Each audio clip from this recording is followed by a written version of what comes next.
And welcome to this NFL Draft special of 757 Sports Talk. You're watching on CoVA Sports TV all over the web, Facebook, Instagram, Twitter or X, and also through Apple and Spotify on the eve of the NFL Draft. It's actually past midnight as we give you our only mock draft with the coach Ed Young. I am Matt Hatfield. We are back from the Norfolk Scope after watching the Admirals get a playoff victory in their first home game in 10 years. We'll talk more about that coming up on 757 Saturday Sports Talk, which you can watch, like, share, and subscribe to CoVA Sports TV. Every Saturday we're up there from the Plex and all over the world, all over the globe, as we talk sports with each and every one of you, our loyal listeners, viewers, followers out there. Ed, just some quick thoughts before we get to the mock draft, and we'll tell you how we're doing this. Your first hockey game in Hampton Roads, you were clamoring last Saturday on the show about wanting to go to one, and you got to fulfill that lifelong dream, and you weren't a jinx. The team won. They're up 3-1. How about that? Go Admirals.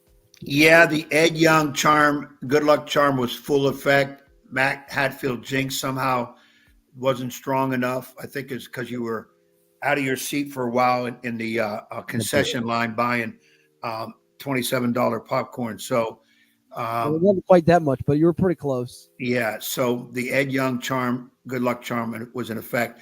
I liked it. Of course, the Admirals won. They scored 6 goals, which is a lot in a hockey game, and no real drop the gloves swinging fights, but we got some little fisticuffs here and there. One guy thrown out for the Trey Rivera. What do they say? What's the team's name again? Trois? Who the Admirals played? Yeah, it's Trois Riveras, Quebec, Canada. In Francais, and they will Francais themselves to Betty Bed tonight and come back. I think game 5 is Saturday, I think, at the Scope. And people get out and see a hockey game. I don't know a whole lot about hockey. I'm not a hockey aficionado. I do have my Boston Bruins, Pittsburgh Penguin is my favorites. My all-time greatest favorite is Gordie Howe. It's a player. So I like it. And I would recommend go watch it. You enjoy it. It goes quick, people. It's 3 20-minute quarters, but it goes quick. It does. All right, well, our main premise for today's podcast is, or this edition, the special edition, is a mock draft. There are 32 teams picking in the first round of the 2024 NFL Draft, and yours truly and the coach Ed Young will be alternating picks since his team has got an odd number, the Las Vegas Raiders, and my favorite team, the Arizona Cardinals, is I'm wearing my paraphernalia with a Cardinals hat. For those that aren't able to watch this or listening through Apple and Spotify, but those that are viewing it, you see I have that in a Chandler Jones jersey, though Chandler doesn't play for the Cards anymore. He went a little off the deep end, but that's neither here nor there. Ed, that means you get to go first because the Raiders pick 13th. I get to pick 4th. That's even. So even for me, odd for you. And there will be a bunch of trades in the first round, but there's no sense for us to break those, right? No need to, right? No, I don't think. I think it'd be wasting a little bit of time and effort, and we don't have a whole lot of time with this. Is getting that late start. We're getting like a West Coast start. No, the trades will come. They'll be different, and they will affect the first round. But we're going to go strictly selection. So there you have it. That's how we will do it, and we'll cue up a little bit of football music for all of you out there as we talk about the National Football League and the mock draft. All right, Ed, we're going to share the screen, which has the order of the teams picking. You get to go first with the Chicago Bears, also known as one of the favorite teams of our buddy Dino Franza out there, with the first pick in the 2024 NFL Draft. Who do you have the Bears taking? The Chicago Bears select quarterback Caleb Williams, University of Southern California. All righty, Caleb Williams to the Chicago Bears. That's Ed Young's selection here. We won't ask you to break it down in length because this has been pretty much known for essentially, 2 years. I get to go second, and that means the Washington Commanders. Hail to the football team. Hail victory. They have a new coach in the medicine man, Mr. Quinn. Have new ownership. Snyder's gone. All kinds of people are gone. The Magic Man's involved. New logos. Perfect. They're going to take a quarterback. They're not going to trade this pick. Second. Will it be McCarthy? Will it be May? I say nay. Even though this guy does not want to go there, the current Heisman Trophy winner, not the guy that won it the year before, Mr. Williams, but Jaden Daniels of LSU, despite his, kind of putting it out there, almost Eli Manning-esque that he doesn't want to be there, I think he will go second overall for the Washington Commanders. So we'll have another quarterback off the board, 1-2, pretty ho-hum essentially, one from USC, one from LSU, and that's what we're looking at right there. Your 1-2 selections, Daniels and Williams are your first two off the board. So that puts Ed in the driver's seat here for pick number 3, and that's the New England Patriots in the post-Bill Belichick era with a coach from the 757 in former Kicketan linebacker Gerard Mayo. What will be the first pick for the Pats under Mayo? And do you think, Ed, that it will end up being a trade? And they're going to predict it here. They do have needs at quarterback. Mac Jones is now in Jacksonville. It's Bailey Zippy Zappy as maybe a quarterback. They have Jacoby Brissett, I believe. Need an offensive lineman, need a receiver, need a corner, need some defense, put a tackle there. I'm sure Mayo wouldn't mind getting a linebacker in the middle of later rounds. What do you think for Mr. Mayo? I think we could see something different with this early pick. First two picks, I think, are pretty solid the way they're going to go. Everybody is projecting a quarterback for the Patriots, and some like McCarthy, some like May because they feel Daniels will be gone. I'm going to reluctantly select Drake May, quarterback. Ooh. Carolina, reluctantly. I think with Trent Brown gone, they would need alignment. But do you want to pick a John Alt number 3 in the draft when maybe you can make a trade down a couple and still get him? Joe Alt, you mean? Yeah. So, well, and that's a good point. They could, and I was holding my breath because with my Arizona Cardinals up number 4, I was hoping you did not pick Marvin Harrison Jr. I was looking at it hard. I think Larry Fitzgerald 2.0, and they've had some great receivers, Ed. I mean, they're going to receivers that the Cardinals have had in recent years.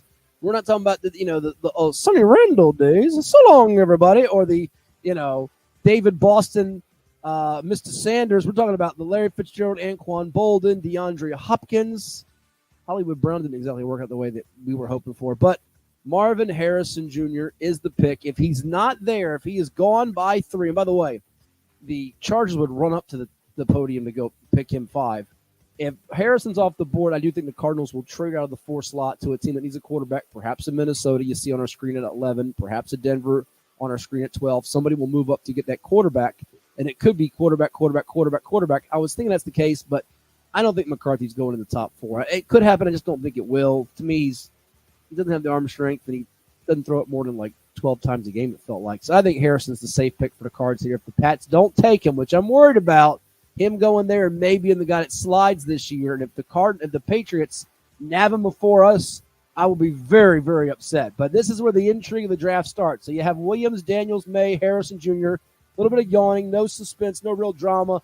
And then come up the Los Angeles Chargers with a new head coach in Jim Harbaugh. And they need some wide receiver help. But, Ed, is it too early in this spot to take a Malik Neighbors, who the Giants have picked later, have their eye on? He's the speedster from LSU. Daniels' his top target. The Giants want him. Rome Odunze, who Harbaugh got to see up close and personal in the Natty championship game from Washington.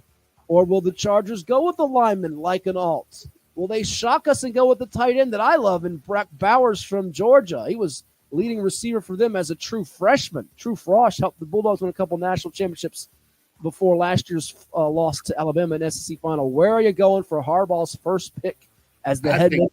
I think it's easy. You take the next best receiver after Harrison, and that's Malik Neighbors, wide receiver, LSU, because you've got the quarterback. You've lost Keenan Allen and Michael Williams at receiver.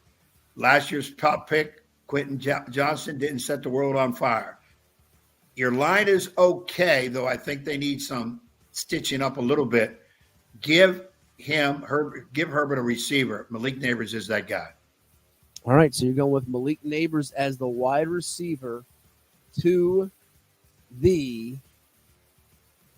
Los Angeles Chargers. All right. I tell you what, if Drake May was there, I hear that's the quarterback the Giants wouldn't mind getting if he's there at 6. But in this particular mock draft, he's not there. Neighbors is there. I think in this particular circumstance of those going 1 through 5 there, they might trade out of the 6 slot because I don't see them taking Alt as the offensive tackle. I think their offensive line's okay. Remember, they did lose Saquon Barkley in the offseason. They need another wide receiver. Do they go Rome Odunze here with that? And I think corner's too early for them at 6. So I think if they want to get a corner, they have to trade into the teens to get one of those DBs that we'll talk about, I think, in the teens coming up. But you basically leave me with no other choice here. I don't think they're going to take J.J. McCarthy. I'm going to make it 3 straight quarterbacks for us, 3 straight wide receivers, Rome Odunze, which puts the Bears in a pickle at 9 because they were thinking about getting him at number 9 on the board. And I'm going to go with Odunze to go to the G-Men in the 6 slot. So you're up for number 7, and you love your Fighting Irish. And I'm thinking offensive tackle. They will sprint to the board to give Will Levis, the Kentucky product that they picked last year, some protection, right? I'm a homer. I'm a Notre Dame homer. But I think this kid has the makings of a longtime All-Pro at this spot. You've got to have a good line to protect the quarterback. They got the young one, Levis, from last year at quarter. I'm going, without doubt, tackle John Alt, the Notre Dame Fighting Irish. By the way, you have that button on your computer, right? ALT, Alt? Yeah. You know what happens if you hit Alt, Control, Delete, right? What happens? Yeah, you get your screen goes black with the task manager. Don't do that. I'm just letting you know because if you do that, we'll lose you in this podcast. Here on this special 757 Sports Talk edition. We're already almost 25% of the way done here, 12 minutes and change in. Number 8, the Atlanta Falcons are on the board. And I'm not sure, Ed, this is a draft where you might have 5 or 6 offensive linemen taken in the first round. We went 3 quarterbacks, 3 receivers. There could be maybe 4 or 5 or 6 quarterbacks in the first round, maybe 4 in the top 10. It's a receiver-heavy draft, offensive tackle-heavy draft, quarterback draft. And there's always a premium on those QBs and pass catchers. And to cover those explosive pass catchers, you got to have corners. And to get after those QBs, you got to have edge rushers that can be disruptive. Your Micah Parsonses of the world. But I'm not sure there's going to be a lot of running backs and defensive guys. However, if the Falcons stay here at number 8, the edge rusher from Alabama, Mr. Dallas Turner, is the selection as we keep our mock draft very chalky and mocky. And Atlanta will take him at number 8. The Falcons, as they got Kirk Cousins to help the offense, now they need some defense, someone to go after those QBs and give them a heck. Atlanta, the Dirty Birds from the Dirty South, going with the edge man from Alabama. You're up for number 9. And the Bears, who are up again, and now they say, what on earth do we do? Because we got our quarterback, but who is he going to get the ball to? Are you going to reach here? Are you going to shock us here and go with the tight end a spot ahead of the Jets who are thinking tight end with Bowers? Whatever do you do for the Bears at number 1, although they have some other needs besides, say, a pass catcher, right? You know, this one takes a little bit of thinking. I believe so. You got Williams. You have some receivers you picked up. You can keep stacking receivers to try to throw to this guy. Line is okay. I'm thinking more and more towards the defensive side. And people will probably say, no, they can trade down or they can get somebody. I'm not so sure. Well, there's 2 edge guys, defensive guys you might be looking at. Byron Murphy, defensive lineman, Texas, and Jared Verse, Florida State edge guy. Are you looking elsewhere for defense? Are you not even going to go defense here as you try to break it down? No, you know what? I'm going to go edge, trying to make a decision with edge rusher, and I'm going to go with Florida State's Jared Verse as the edge rusher for the Bears. Wow. So there's a little bit of our first surprise, if you will, or didn't see that coming. And that puts at number 10 the Jets. Who, as we talked about with Matt Miller of ESPN, you'll see him throughout the coverage all day long on NFL Draft Day, and you can read his stuff on ESPN.com. He was so kind to join us on last Saturday's edition of 757 Saturday Sports Talk from the Plex on CoVA Sports TV and all over the web. Tyron Smith, the top-rated offensive lineman in the sport last year, and he has an injury history, as you know, Ed. He from Southern Cal, played with the Cowboys. He joins the Jets to give Aaron Rodgers some blindside protection. They could go with another offensive lineman here at 10. Certainly, you look at those offensive linemen on the board that are intriguing, like J.C. Latham of Alabama and Fuaga from Oregon State and the lineman from Penn State. There are a bunch of different options you can go with in this slot for the Jets, but Brock Bowers is the guy. I think Aaron Rodgers is gonna lobby for a big-time weapon at tight end, and I think Bowers is the guy here at 10. So give me the first Georgia Bulldog, Brock Bowers, at number 10 of the Jets. We're a third of the way through just about, Ed, and you have the Vikings at 11. Is this where J.J. McCarthy goes from Michigan, the quarterback, to try to keep, until he leaves, Justin Jefferson happy and Jordan Addison and make their offense fairly respectable in the post-Cousins, Dalvin Cook era where they've got Sam Darnold as maybe the guy that's their QB to open the 2024 season? You know, this is a team that I think will trade up in this draft to maybe get with one of those more known quarterbacks that have already gone. I'm hesitant. I would probably delay the draft if I was doing this from real in remember that one year they actually let the clock pass out. I hate to say it because our buddy Nick Senti out there is a huge Vikes fan, as we know. But remember they had that one year where someone, I think it was the Vikings, and someone jumped up and made the pick before they could do it. You see, everybody's enamored with J.J. McCarthy. My thing with McCarthy is he didn't have to – the system at Michigan made him, I think, who he is. He wasn't asked to do a whole lot. Great line, good skilled people around him, hardball coaching. He didn't have to. Now, Tom Brady was not a name coming out of, ironically, out of Michigan. Also, sixth-round pick, and some say he'll be the best of all time. I don't know if you could put McCarthy in that, but to me, he's the safe pick because I don't know if you want to take a chance on some of those other quarterbacks. And I wouldn't put it past Minnesota if they don't trade to take a McCarthy right now and then maybe take a Michael Penix on a trade down later, because Penix and McCarthy, I think, are the next two best quarterbacks. And really, Sam Darnold is not – I don't know if he's better than those two or those two are better than him. I think they're all the same.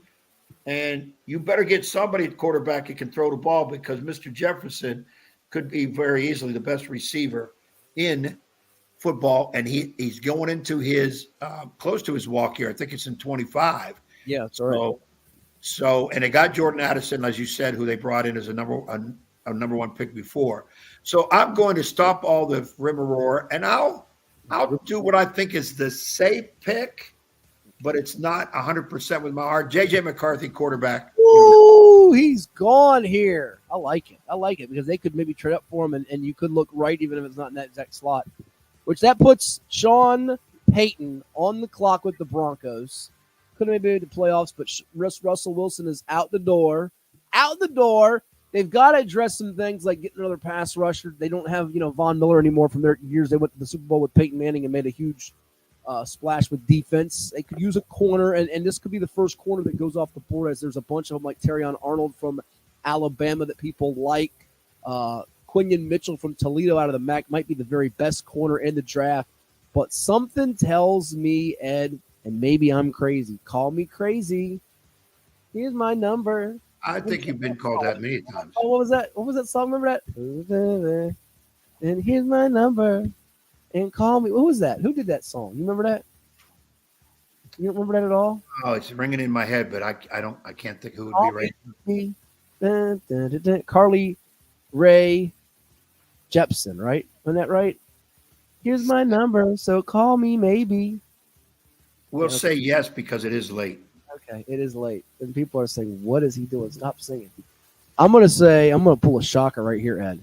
With the 12th overall selection in the 2024 NFL Draft, the Denver Broncos select quarterback Bo Nix from you have some Denver faithful. Quack Ducks. How about that? That a shocker for you? That shocking enough for you? Is that shock? That right now? Keep your pants on, please. Right now, that is the shocker of the early first round. I think that Peyton's going to make a quarterback pick in this draft. And I'm not sure it's McCarthy. It's going to be Nix or Michael Penix. I'm not sure who. But in our crazy mock draft, we have 5 signal callers off the board before pick number 13, a spot ahead of your Raiders, who could make it 6 out of 13 if they go Penix. No running backs taken yet, no linebackers taken yet, no defensive backs taken yet, and just one offensive lineman in a draft that could get offensive line heavy in a hurry as we approach the 20s. So where do you go for your Raiders with pick 13? I know it's going to either be a quarterback or a corner, unless you totally stun me. I think you're going one of those two directions. But, you do have Aiden O'Connell and Gardner Minshew? You miss you? Gardner Minshew. I'm going to roll the dice. Roll the dice. Come up with a 6. Pair of 3s. You going with the corner? You going with a quarterback? What do you I like Michael Penix for my Raiders. But everybody has a but. Some are bigger than others. O'Connell, they put some stock in last year. He's not totally garbage. Minshew, they brought in, has stepped in at numerous times and done all right. I don't think he's a 17-game quarterback, and hopefully they won't need him for that. I'm going to take a big leap of faith with the idea that somehow they'll trade back into the late first round and get the quarterback, hopefully Penix. Or get one in the second, third round, because this is a pretty quarterback-rich draft. And you can get like a Jordan Travis from Florida State and say round 3, should he be healthy? Or someone they might eyeball. It could be someone outside of him. It could be the quarterback from Tulane. You never know. But I'm going to go with the position I just think you've got to be good at because you do have a young quarterback. Ooh. I'm going to the line. And I'm going to take the guy whose name I can't say from a school I love. Olumia Fashionua. I hope he ain't listening. No, he's not listening. And you won't be the Raiders fan or football fan who butchers his name, but you're going with the offensive tackle from Penn State, for those that are wondering. I like how he plays it. He's fundamentally sound. He's coming from a fairly good program. I think he projects. I'm surprised you didn't go corner here, by the way. Well, I think we got enough cornerbacks that we can get them later. I don't think there's any second-year All-Pro cornerback in this draft. I think there's some good, very good ones. And I'm going to believe that the Raiders can pick a decent guy. Raiders in the past have been known to pick a guy. Most people said, he looks all right. And then he does fairly well in the pros. So, but those linemen, you just cannot afford to screw up on. And the Raiders have screwed up on some linemen in the past. I think the last high route tackle they got, I think first round, was a youngster from Ohio State. And he's no longer on the squad, and his name escapes me. I just had it. Now it just escaped my brain. But I'm going with the young man from Penn State and just hope that he'll play well. If you think that one's hard, try spelling it and also try saying the Telis Fuaga, I think it's from Oregon State. There's a couple of tricky lineman names. So just a quick recap, 13 picks through. Caleb Williams of the Bears, number 1. Jaden Daniels of the Commanders, number 2. Drake May, number 3 to the Pats.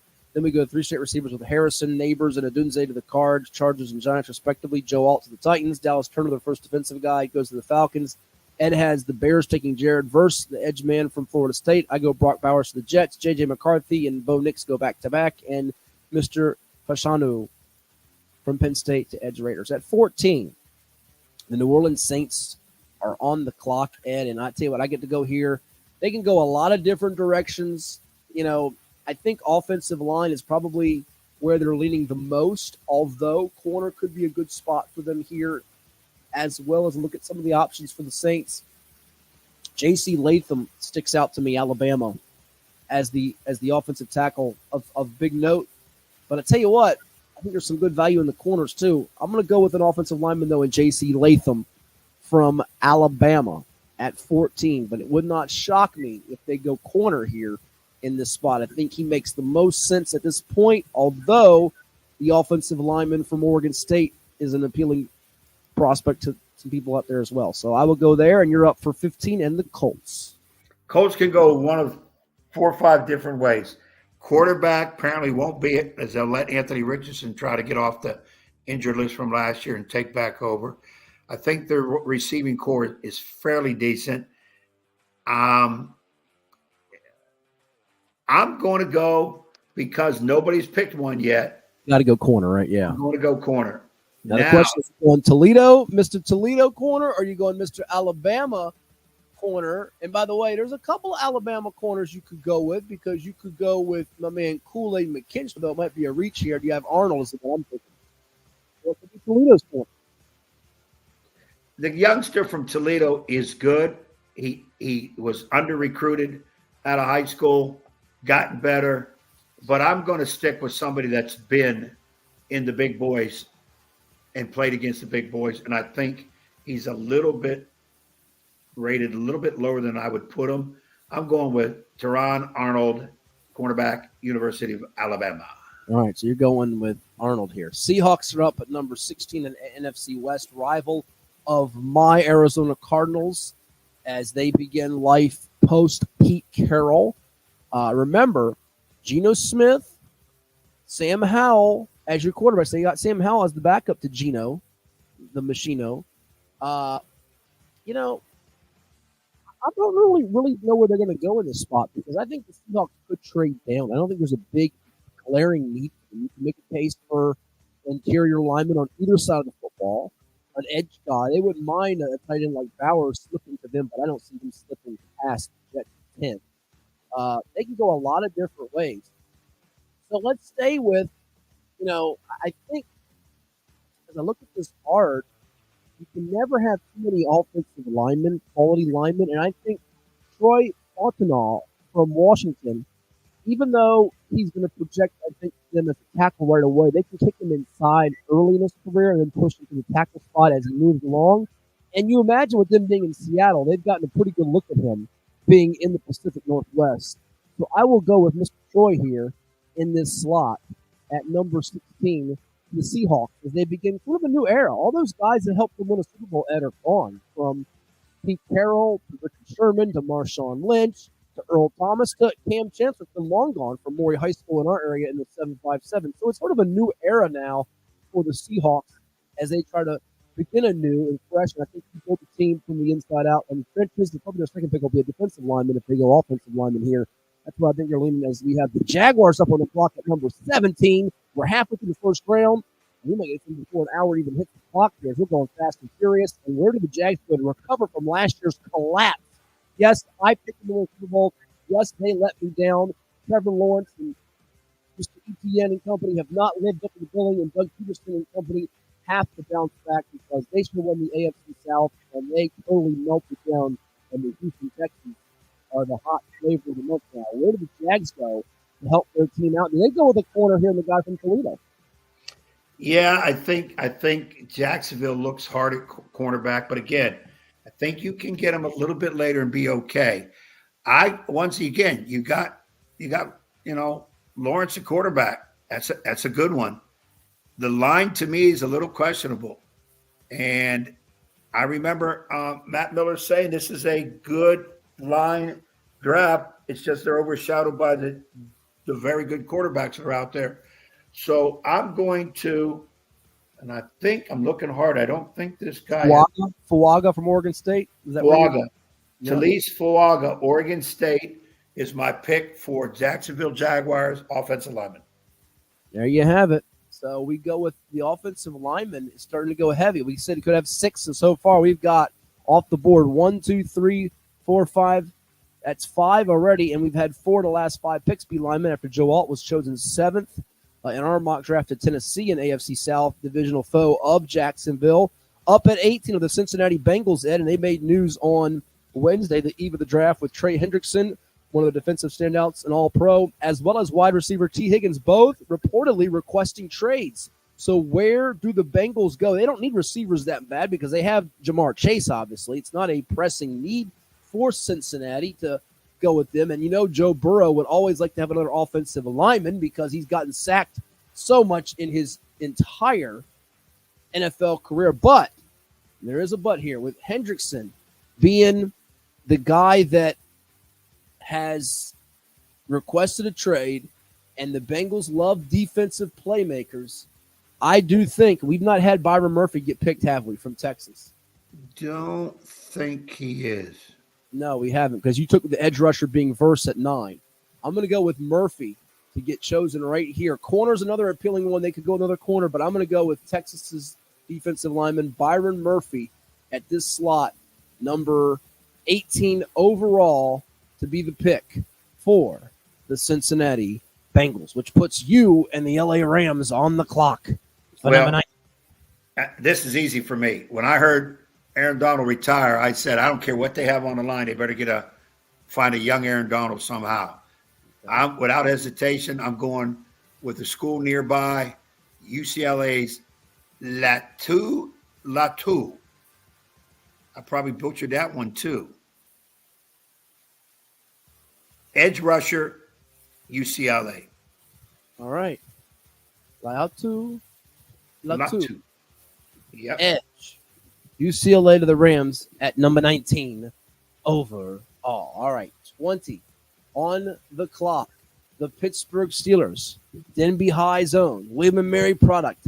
Mike Tomlin helped out the QB situation. They've had some inconsistency there since Ben Roethlisberger retired. They got Russell Wilson in. They traded for Justin Fields from the Bears, and they got him in a heck of a deal. Did they ever? My goodness. And you know what? With the situation being what it is for the Pittsburgh Steelers, I look at their team and I say, all right, they could use another weapon at the wide receiver spot. They could use another corner.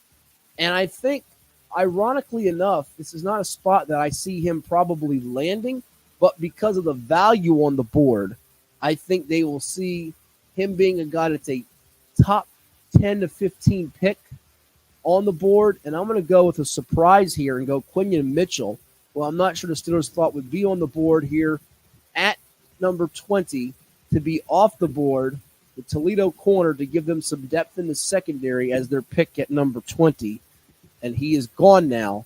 Just the second corner as we had Arnold go 15th and Mitchell go 20th. And you have the Miami Dolphins on the clock for 21. And Tua Tagovailoa could always use an offensive lineman help. He could also use a defensive lineman as the Dolphins got ravaged by injuries in the right before the playoffs, Ed, with certainly the likes of Bradley Chubb and Jalen Phillips going down. Yeah, I would say that. I think the easy pick would be defensive line. Their offense seems to be ahead of it. And they got some guys that are injured, so you don't know what they're going to be able to do. I'm so tempted to want to go on the offensive side, but I'm going to look. Let me see what I got for defensive line. You still have the Illinois defensive lineman out there. Yeah, that's where I'm going. I'm going to go defensive lineman. Johnny Newton, University of Illinois, to Miami to shore up that defensive line, which I really think right now is their sore thumb. Even though I want to look hard, I'm so stuck on offensive line because when you got a really good quarterback, you got to protect them. But they got to put pressure on other people. So Johnny Newton's the pick for Ed and the Dolphins at 21. I almost typed in Johnny Newman, by the way, former University of Richmond great basketball. Absolutely. For him, but Johnny Newton, not Newman. So with 22 now being the pick for the Philadelphia Eagles, I would say they, other than Jacksonville, Ed, they might have been the biggest disappointment to end last season, right? Because the way they just cratered as the playoffs started, they lost to my Cardinals late in the year.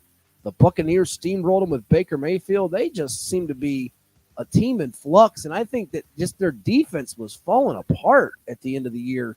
I think that's got to be, even though they could go with an offensive weapon if receivers on the board they like, or they feel like there's better value there. I just got to feel like they're going defense here, right? I would think so. It's what they're known for. They come up with some good young ones in the draft, and then they use them. They keep them and they use them. I don't think you can have overly great talent on defense. I would say it's a good pick. You could look at Kool-Aid McKinstry from Alabama. You could look at Cooper DeJean from Iowa. But I'm going to go with Nate Wiggins, the corner from Clemson. First Clemson Tiger from Dabo Swinney's outfit. See if Tyler from Spartanburg likes that one. We'll go Nate Wiggins, 22nd overall to the Philadelphia Eagles to improve that leaky secondary. And that puts the Vikes, Nick Senti's Vikes, back on the clock for 23, Ed. Where does Minnesota go here at number 23? You had them go with a quarterback earlier in our mock draft with J.J. McCarthy at number 11. So do you go with the defensive side of the ball here to help them get a little balance on their football team, as they are maybe viewed as, dare we say, the team that's expected to finish in the basement in the NFC North division? Ooh, I hate to say that, Nick, but that's what the scuttlebutt out there is. Scuttlebutt. You almost can't go wrong with this, with a pick from here. It's what you need next. I mentioned a few minutes earlier when we took McCarthy, maybe a receiver to complement Jefferson, maybe another lineman to patch it up a little bit. You go to the defensive side on that defensive line to put pressure? Some guys I really like. I got to make sure are they still available on the board? It doesn't look like. Read them up to me. Who you got here? I'm looking at offensive lineman from Georgia. He's still there. Amarius Mims. I think he's 18th on our buddy Shane Hallman's big board. We're going to have Shane hopefully join us on this coming 757 Saturday Sports Talk edition. He of NFL Draft Countdown. I think he's got him 18th on his big board. Everybody's got a big board. Mel Kiper's got a big board.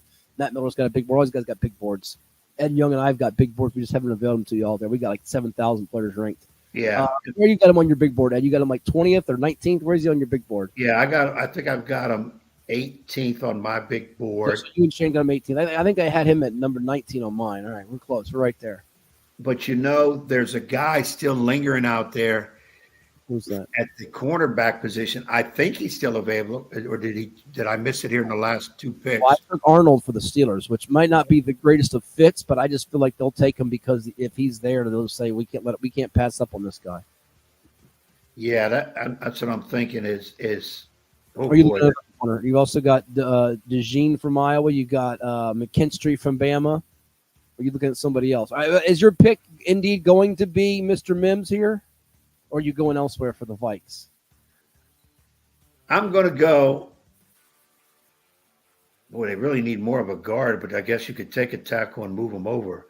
That's what I had doing earlier, which, by the way, might not be the philosophy, might not be the strategy for the shoot.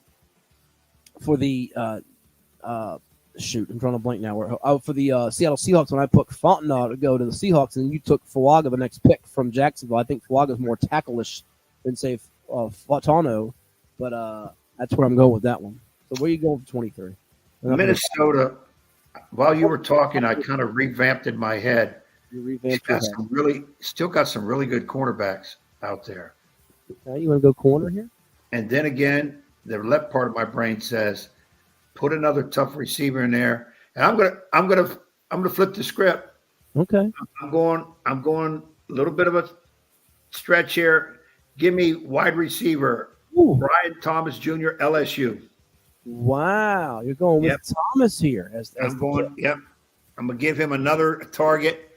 And the second LSU receiver in the first round, huh? Yeah, I'm going to go. I was between him or Worthy from Texas. I'm just going to go with Thomas. I just feel maybe he'll be a better pro than he was in college, and he wasn't too bad in college. So how about that? So there you have it. Brian Thomas Jr.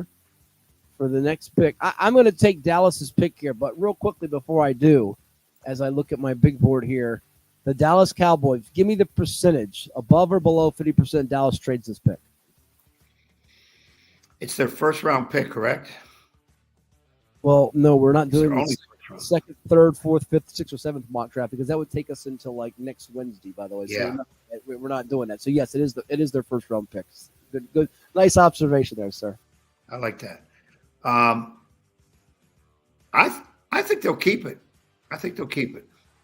I'll say 40% traded. Between 20 and 30. I think they will keep it, even though Jerry Jones can always get tempted by a deal. You know, he's the one that actually convinced Doris Sherman in the great TV show that I love, Coach, with you remember Craig T. Nelson as Coach, right? You ever watch that show? I know you watched it. Yes. Great show.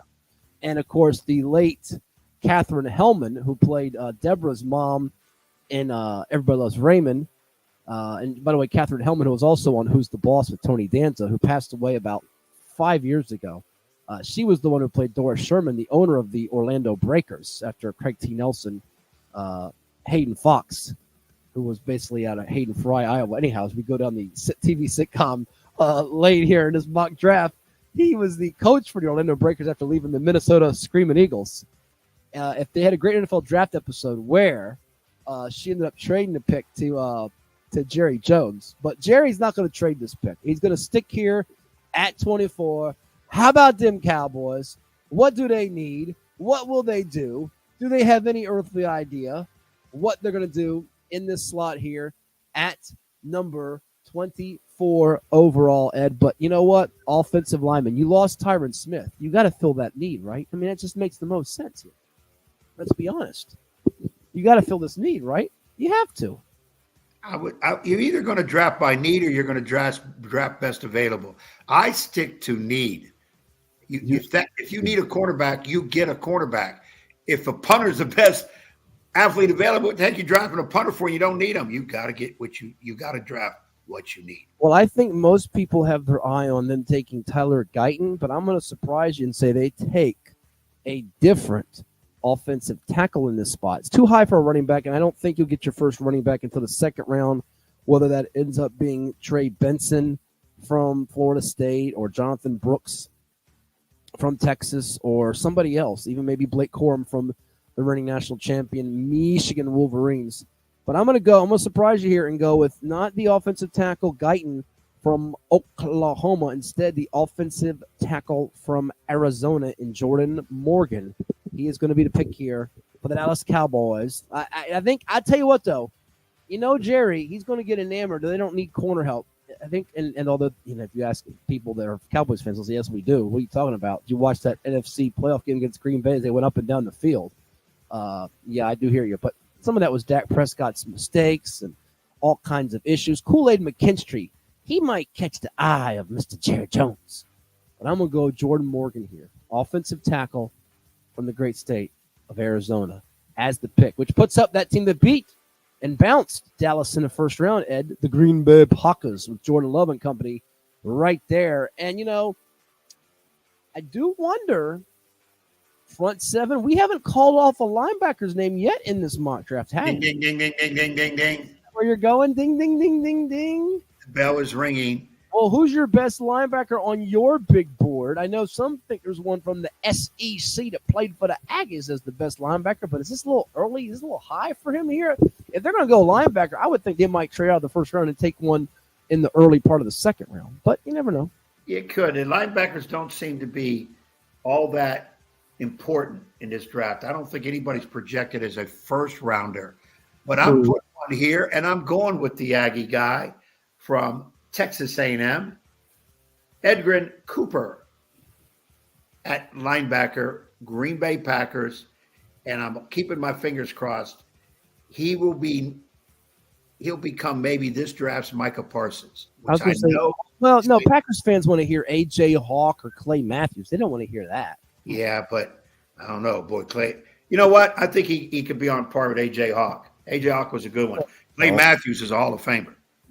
You couldn't tell me if he's got fast twitch or if he's a cover linebacker, what scheme he fits in. No, he can play all three linebacker positions. Okay. He's good at covering backs out of the backfield. Is he a natural knee bender? I would say he has become one, and he'll become better as a pro than he was in college. Write it down. You heard it from me. Okay, I heard it from you. Tampa Bay Buccaneers coming off that playoff win over the Philadelphia Eagles before they fell to the Detroit Lions and Dan Campbell's group. And they lost to Dan Campbell because Dan Campbell eats ostrich eggs, as he told everybody, I think. They got back Mike Evans at wide receiver. I do think they've got to pick up some help on the defensive side of the football because they lost a couple of key guys like Devin White and Shaq Barrett. I look at Tampa Bay here, and I think they're going to look really hard at an edge guy. Got a great name. You know where I'm going with this one. From Penn State, right? You know where I'm going, right? They call him Chop Robinson. Chop Robinson. Great name, isn't it? Edge guy. Chop. I bet you don't know his real first name. Chop. What is his real first name? I call him Chop. It's Chop. I call him Chop, but his real first name is DeMunyon. Well, I'm calling him Chop. I'm not typing DeMunyon, and I'm never going to call him DeMunyon. You know who can call him DeMunyon? His parents. People that they're allowed to get away with that too. Yeah, I'm calling him Chop. That's what I'm doing because I think the Gaithersburg, Maryland product out of Quince Orchard High School, who majored in telecommunications, is going to the Tampa Bay Buccaneers, and that puts you on the clock for my Arizona Cardinals. Oh, boy, I know you want so bad to make this pick. Can we make a trade? Can we make our first trade of the mock draft? No, I want to hear what you think my Cardinals will do since we've already gotten the guy I wanted in Marvin Harrison at 4. So to me, if we get Marvin Harrison, to me, it's gravy from there. You've already had gravy, pour it in a glass and drink it. That's how good the gravy is. You've had a great draft already, and you picked one guy. That's the guy I think is very good in this draft and probably going to be the first All-Pro out of this draft. Can I offer a piece of advice before you make this pick? Well, it's your Cardinals. I will let you speak. No, I want you to make the pick. I already know who I want, but go ahead. Well, all I will tell you is when this team gets things turned around next season, you are welcome to jump on the bandwagon and drink the Kool-Aid. Go ahead. Well, I will give you, I know that was your hint, and I will let you have your Kool-Aid guy because I think the one I want to pick is already off the board, but I can't, you'd have to move the corner. Oh, you want to go up? You want to go up here? Well, let's go through. Is that where you're looking at corners? Is that the position? Yeah, I'm looking at corners. Well, our first corner that went off the board, if you recall, early in the mock draft, we had going off the board. Now, for some reason, I don't see where the heck he went because I thought he went in the top 10, and I don't see him going in the top 10. Unless I'm blind. Oh, yeah, we had Terry Arnold, from Alabama, and Quinion Mitchell went 20th. So there you have it. And then we had a third corner, Nate Wiggins from the Eagles. Now, Mr. DeJean is out there from Iowa if you want to go that route. But you know what I say, SEC corners tend to have a little more success sometimes than Big Ten corners. Sorry, Charles Woodson. But go ahead. What do you think? Patrick Peterson was mighty good for my Cardinals when he played. I'm going to go with the guy I know you want. And he was one of two I'm looking at. And I won't drink the Kool-Aid, but I sure will watch the Kool-Aid.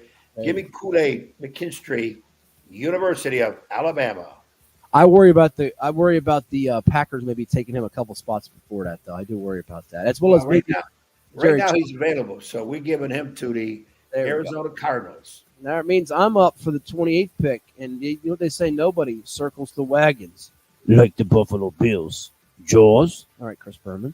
The Bills, Ed, they had a rough offseason, didn't they? I mean, they lost a ton of things. But I tell you what, they better not walk out of this draft without getting Josh Allen some weaponry because he lost Stephon Diggs. And if they don't get him a receiver, this will be – remember Aaron Rodgers in Green Bay 2.0? He's going to one out of there like Aaron Rodgers. They better get him a receiver.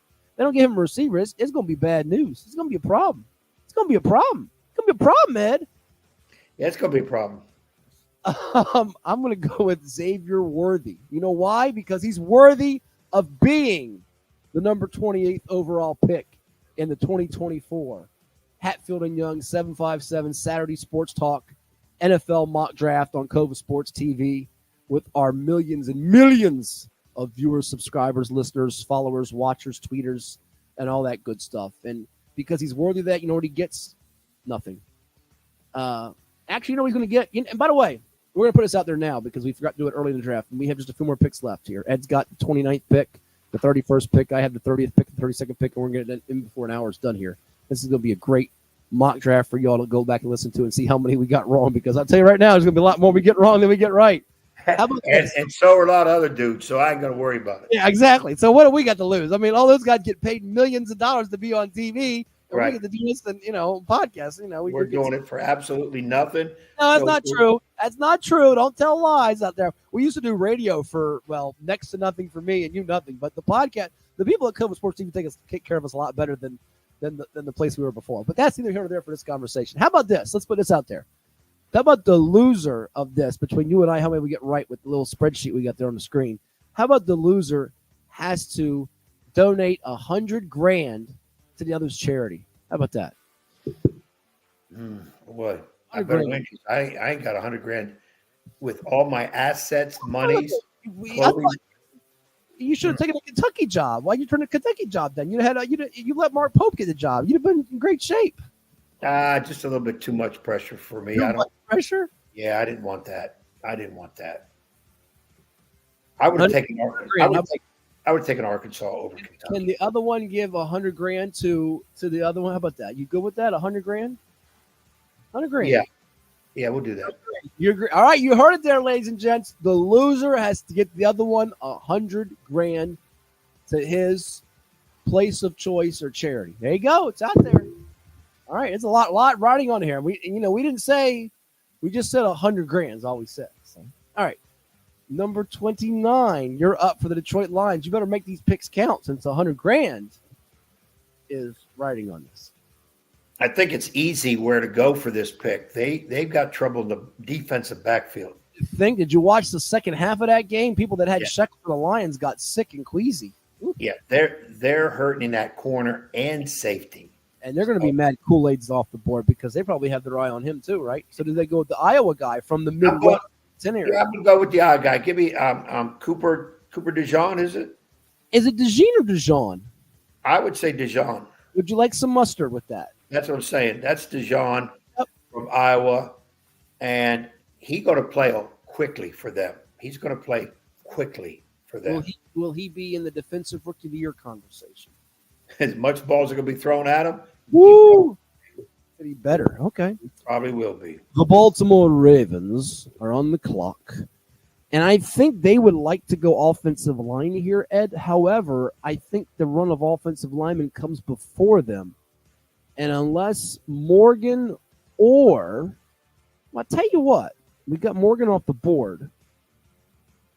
I could see them going with Tyler Guyton here, the tackle from Oklahoma. Let's plug him into the Ravens here. I was going to say they could go with an edge rusher, maybe another safety. They've had some great safeties over the years. You think just to Ed Reed and Rod Woodson. Of course, the foundation of Ravens has always been defense with Ray and Ed Reed. But I think offensive line here, Lamar Jackson, one other big body that can help keep him as he scrambles away and makes plays, on his feet. I think Tyler Guyton here from Oklahoma is probably the way they go. So we'll go with him in this slot. Let's go with Tyler Guyton to go to the Baltimore Ravens. I think that's the route they'll go with here in slot number 30 for the mock draft, which means you have your last pick, and that's for the San Francisco 49ers. There's a lot of Niners fans out there that listen and watch us. Our buddy Mike Whittington, Lance Hinton, and others out there. You better make the Niners a good pick because they did help out their defense in the offseason. Actually got a guy, Yetur Gross-Matos from Fredericksburg in our state in free agency. But what do you think? Do they get another toy for that offense that is so loaded with Christian McCaffrey and George Kittle and Brandon Ayuk and Deebo Samuel, or do they go in another direction, in that direction being the defensive side of the football? I'm going defensive side. They need help secondary, need help linebacker, but I think it's equal. Excuse me.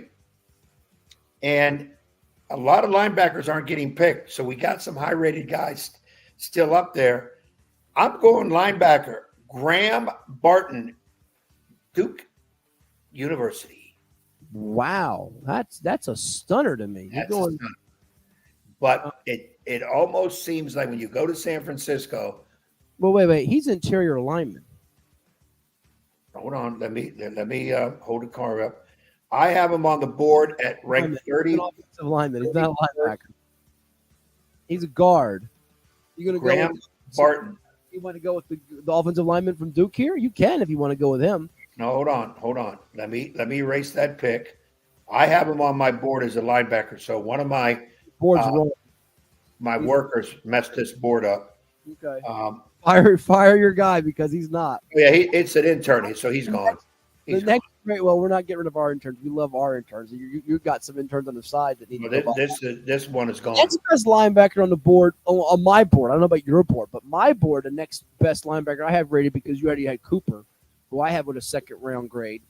The next linebacker I have with a late second round grade is Peyton Wilson of NC State. So, I mean, they did get Leonard Floyd in the offseason. I don't think Barton's a bad pick, by the way, from Duke if you want to go offensive line. I want a linebacker. How about is my guy Jackson Powers Johnson, good old JP from Oregon. JPJ? Hey, JPJ Financial Services, one of our sponsors. Look at you. Is he available or was he gone? He's an interior offensive lineman again. God darn. I guess you're reading IOL. Yes, I see what you're saying.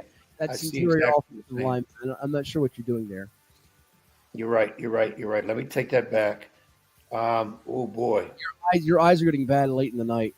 And I just went to my eye appointment today, and I think the dilation. The only other linebacker that I think has a 2-round grade on my board, other than him being Peyton Wilson, who I just mentioned to you from NC State, would be the linebacker from Michigan, and that linebacker is Junior Colson. But I think that's a major reach if they take him in this spot. They could go wide. You know, they do have wide receivers, but they could go with a receiver if they feel like best available is one. And you have McConkey still up there from Georgia, who a lot of people love. Who Kansas City, by the way, I think is coveting hard. Adonai Mitchell from Texas, who people are coveting. How about a real shocker, Ed? You want to take people that go, whoa. You want to make a shocker. How about if they were to somehow take – now, we already have in our particular mock draft, as we showed up here earlier in the mock draft. Well, Bo Nix went off the board. You know who's still on the board first round? You could upset the apple cart, actually. I take that back. Is if the Niners were to say, Brock Purdy, you're nice, but we want to go with Michael Penix here. See, you're taking the thoughts out of my head. Well, you're talking all these other jokers. I see Michael Penix, and I said that would be he would have no pressure on him to play early, play behind Brock. Brock could be injury prone. Put him in as need be, but they have too many other needs. And you know what? I'm going to hold back to my faith, though. I think they really need linebacker help, potentially secondary help might be their biggest need. I'm going back to my true love of interior lineman and go back to my original pick, Graham Barton, interior lineman, Duke University. All right, you want to go with the Dookie. All right, I know you like Dookie. Okay. You're going to go with Graham Barton. I don't think they'll go in that spot, although they could go offensive line. I think Penix is intriguing if he's there at 31, which I'm not sure he's going to get there. 32, Kansas City Chiefs. They won the Super Bowl, and they're known for their offense, but it was really their defense that led the way for them, other than Patrick Mahomes and Travis Kelce with their brilliance through many stretches of their latest Super Bowl run. I think there's a couple that are intriguing here. Xavier Leggett from South Carolina, Ladd McConkey from Georgia. I think Adonai Mitchell is also intriguing from Texas. And right now for the Kansas City Chiefs to close out our first round mock draft, our first ever here on CoVA Sports TV, I'm going to go with a little bit of a surprise and say they take the wide receiver from Oregon, Troy Franklin. They don't take any of those guys I just mentioned. Leggett, they're going to go with the Duck. You know why? Because Troy Franklin is a guy that comes from a program that plays go, go, go, and a lot of people think he's the most explosive guy. And what did they lack despite winning? That explosiveness Tyreek Hill brought him. Tyreek Hill, by the way, showed that explosiveness to Cheetah last summer at the Sportsplex when he came for his camp. I hear he's coming back, by the way. I don't know if that's true or not, but I hear he is with his speed cat. We'll see if he is or isn't. I don't know. Nonetheless, give me Franklin to close out our mock draft, which we got it done in an hour, Ed. An hour on the board. and we got it all done, all 32 picks. And if we get more than 6 right, we deserve some graham crackers or something. I don't know. Yeah, that's going to be interesting. Together to get 6 right, it will be interesting to see. And we can leave that as the over/under. 6 picks, 6.5. We have to go with a half, guys, somewhere. So there's just a little review as we scroll down, up and down our mock drafts for this year, and that was a lot of fun. So that's going to close out this edition of the 757 Sports Talk podcast. I'm looking forward to the draft. We'll have to recap it on Saturday's show. Round 1 on Thursday night. Round 2 coming up on Friday. And it should be a lot of fun as long as my team does what it's supposed to and your team does what it's supposed to. We'll be happy. But the question is how many trades and what shockers will there be? Quarterbacks. There's just a lot of fun storylines with the draft. And it's always fun years from now to look back and see what we all thought was going to happen, what we all didn't know was going to happen, and all these experts that think they know what's going to happen, how it turns out. All drafts you cannot judge until possibly 2, usually 3 years away as to what they did after they've been around a couple of years. You can't look at the draft on that night and say, this team did great, because it's all based on what they did in the college, which is a little different than pro play. And this is why you have 5th, 4th, 5th, 6th round picks in the Hall of Fame. You have non-drafted athletes winning Super Bowls. It's a little different. The guys have to really step up. There's a litany list of guys picked in the first round who are no longer playing pro football. And I think they lasted a year or 2 or 3 at the most. So you don't know. It's really a crapshoot. They do play scouting departments to go out and know all this stuff, but you can't scout or judge what's inside their brain, inside their heart, that work ethic. You can see it and go to the combine and pinch and pull and test and jump and leap and whatever. Put the uniform on. If you're on offense, can you help your team score? If you're on defense, can you top the other team score? That's the bottom line. Expect the unexpected. We will wait for it all to unfold on draft night. Like, share, and subscribe to CoVA Sports TV wherever you are, and tune in to 757 Saturday Sports Talk with the coach, Ed Young. I'm Matt Hatfield. Enjoy the draft, everyone, and we'll talk to you again sometime soon.